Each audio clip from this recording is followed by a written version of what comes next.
बांग्लादेश जैसा प्रदर्शन हो रहा है, ये कहा है आंदोलनकारी ने। प्रदर्शनकारियों का पार्टी और संगठन से कोई संबंध नहीं है। आपने बांग्लादेश का प्रदर्शन देखा था, किस तरह से वहां सरकार को पलट दिया गया, वहां पर किस तरह से छात्र आंदोलन जो शुरू हुआ वो इतना उग्र हो गया कि वो काबू में नहीं रहा, सरकार परिवर्तन करना पड़ा बांग्लादेश में। और अब आंदोलनकारी ये कह रहे हैं कि नेपाल में भी वैसा ही प्रदर्शन हो रहा है, क्या ऐसा ही कुछ होने वाला है वहां भी? और हमारे साथ वरिष्ठ पत्रकार नेपाल से जुड़े हैं अशोक अधिकारी। अशोक अधिकारी जी, मैं आपसे जानना चाहती हूँ कि हम ये तस्वीरें देख रहे हैं, क्या ये सिर्फ सोशल मीडिया ऐप्स को बैन करने का प्रदर्शन है और क्या ये सिर्फ युवाओं का प्रदर्शन है? क्या है आपके पास जानकारी? तनया जी, विशेष रूप में हम थोड़ा आगे जाना होगा। इसको ये आंदोलन का जो पृष्ठभूमि बना हुआ है इसको थोड़ा आगे जाना पड़ेगा, क्योंकि सन 2005 में नेपाल में राजा ज्ञानेन्द्र शाह को हटाने के लिए जब आंदोलन हुआ था, उससे अभी 20 साल के बाद ये इतना बड़ा आंदोलन, वो भी जेन जी पुस्ता, वो युवा लोग सड़क में आए हुए हैं। विशेष रूप से ये केपी ओली सरकार जब से बना हुआ है, ये भ्रष्टाचार को छुपाने और भ्रष्टाचार को बढ़ावा देने के लिए तल्लीन हुआ था। ये इसकी वजह से थोड़ा युवा में गुस्सा था। लेकिन जब ये एक से बाद दूसरा से तीसरा ये भ्रष्टाचार का कांड, बहुत बड़ा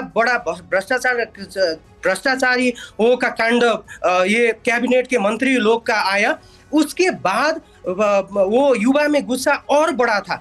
उसके बाद जब चीन भ्रमण से प्रधानमंत्री ओली नेपाल वापस आए, तब ये हठात ये निर्णय करवाया कि अब 26 सोशल मीडिया बंद करवाया जाएगा।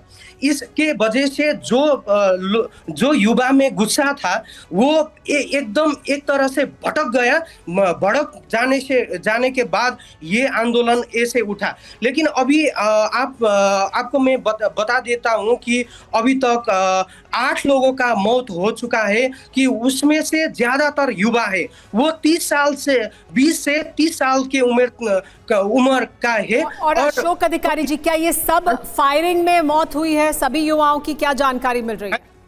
प्रहरी ने जब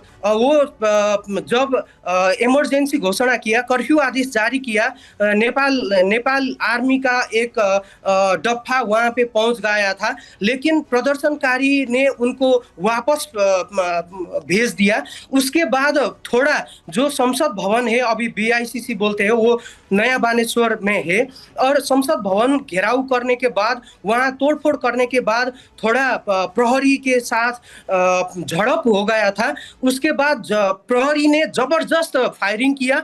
जबरदस्त फायरिंग करने के बाद वो कम से कम 100 से ज्यादा लोग घायल हो चुके हैं। बड़ी बात है। अशोक अधिकारी जी, वापस आपके पास आएंगे। 100 से ज्यादा घायल हैं, 8 जो युवा हैं उनकी मौत की बात का बता रहे हैं जो अशोक अधिकारी हमें जानकारी अभी दे रहे हैं। हमारे पास अभी तक 5 लोगों की मौत की जानकारी थी, लेकिन अब ये संख्या बढ़ रही है। 8 के बारे में कहा जा रहा है कि 8 युवाओं की, जिसमें ज़्यादातर युवा हैं, उनकी मौत हो गई है फायरिंग में, जिस तरह की झड़प हुई है उसके बीच। हमारे साथ इस बीच एक और अहम मेहमान जुड़ गए हैं। हमारे साथ विमल केडिया जी मौजूद हैं, जो सांसद रह चुके हैं, पूर्व सांसद हैं नेपाल के। आपके पास आएंगे, आपसे बात करेंगे सर, लेकिन उससे पहले एक बड़ी खबर बता देते हैं। नेपाल सरकार ने इमरजेंसी बैठक बुलाई है। ओली कैबिनेट की शाम 6 बजे ये बैठक होगी। सरकार पर फैसले वापस लेने का दबाव है।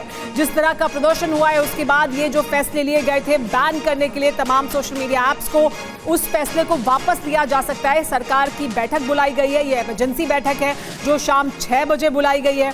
जिस तरह का प्रदर्शन हो रहा है उसमें संख्या, जो मरने वाले युवा हैं उनकी संख्या भी बढ़ गई है। अब बताया जा रहा है कि 8 युवा, ऐसी जानकारी मिल रही है कि 8 युवा, जिसमें ज़्यादातर युवा हैं, उनकी मौत हुई है क्योंकि झड़प हुई, फायरिंग हुई है।